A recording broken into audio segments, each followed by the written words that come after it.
All right, we're starting chapter 4 now, which is on vectors. And 4.1 is talking about vectors in Rn, which is going to be R2 is the plane, R3 is three-dimensional space. And one thing I want to strongly encourage all of you to do is maybe even before you finish watching this video, go and look at the YouTube channel 3 Blue 1 Brown.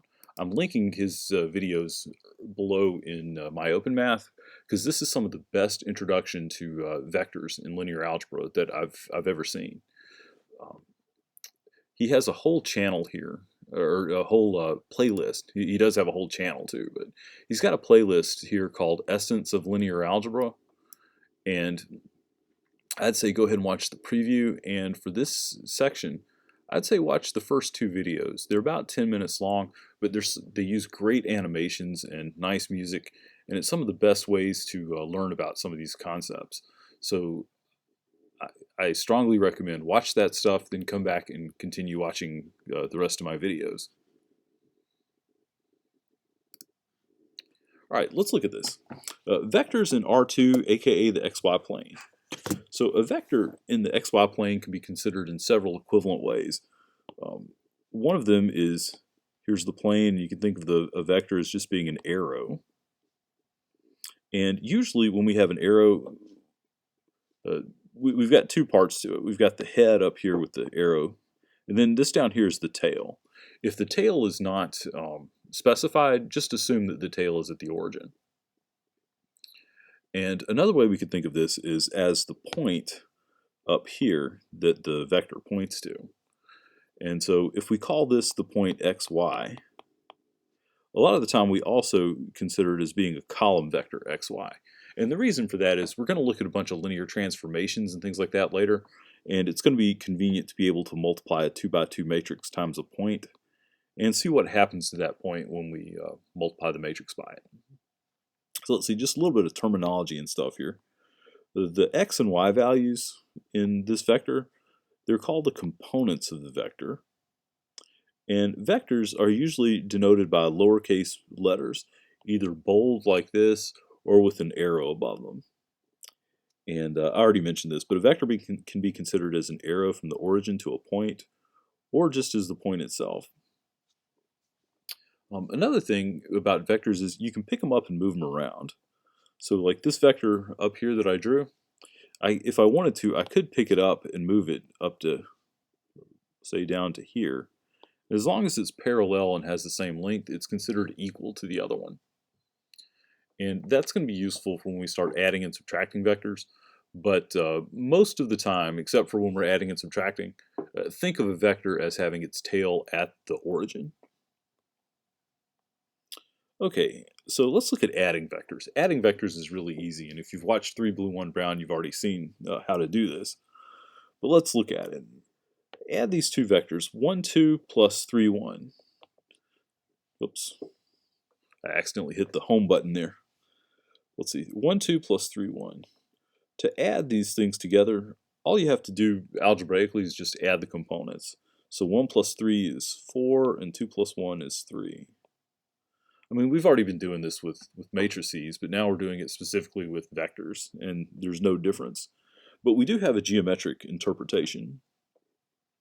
Let's see, 1, 2 is, if we draw that as an arrow, that's going to be this, going up to the point 1, 2. And then 3, 1 is, I'll draw it in green, that's going to have its head here. So 3, 1. Now, the way we can add these together is by, I'm going to pick this blue vector up.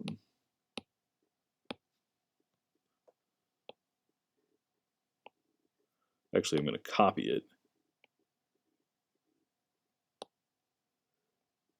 And I can pick it up and move it over here so that its tail is at the head of the green vector. And so this point up here should be what we got there. It should be the point 4, 3. And if you look at it, sure enough, it is. And we don't have to pick up the blue vector. We could pick up the green vector instead. Let's see if I can do this without also picking up the new blue one. So I can pick that up. Oop. well, I didn't mean to scale it, but let me undo that.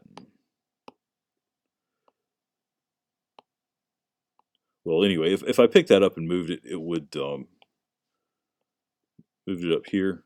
We get that, and it would still point to there. So this is sort of a what do you call that? A parallelogram sort of shape that shows you how to get the sum. And we'll do the same thing over here. 3, 3 plus negative 1, 2. Negative 1, negative 2. So you got 3, 3 here. Then negative 1, negative 2 is going to be back here. So if I pick that green vector up, I'm going to try this one more time. If I pick the green vector up, duplicate, that's what I want. If I pick that up and I put it at its tail at the head of the purple vector, it takes me to right here, which is this vector. And of course, if I just add these up, I'm going to get the same thing.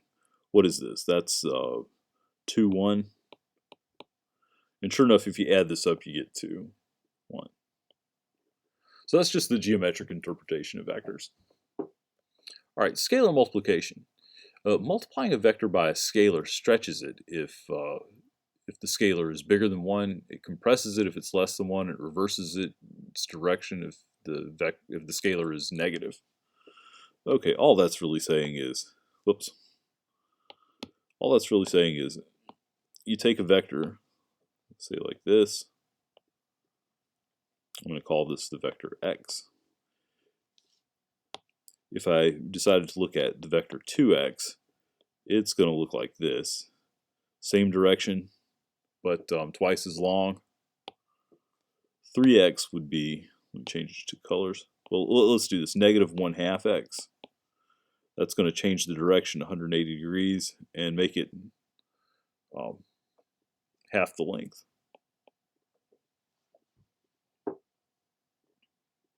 All right, well, let's do a couple of examples. Do the scalar multiplication and draw it graphically. Okay, this is really easy. If we multiply this out, we just get negative 2, negative 4. And to do this graphically, 1, 2 is going to be here. Multiplying it by negative 2 gives me negative 2, 4. Negative 2, negative 4, which I'm going to run out of space, but it's going to be back like that.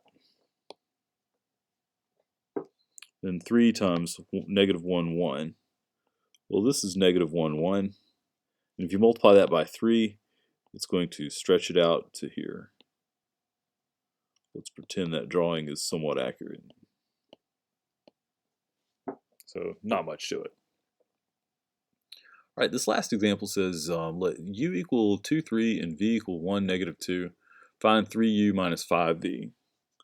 All right, so that's going to be 3 times 2, 3 minus 5 times 1, negative 2. So let's see, 3 times that's going to give me 6, 9, and minus 5, negative 10. So 6 minus 5 is 1, and 9 plus 10 is 19. So that's it.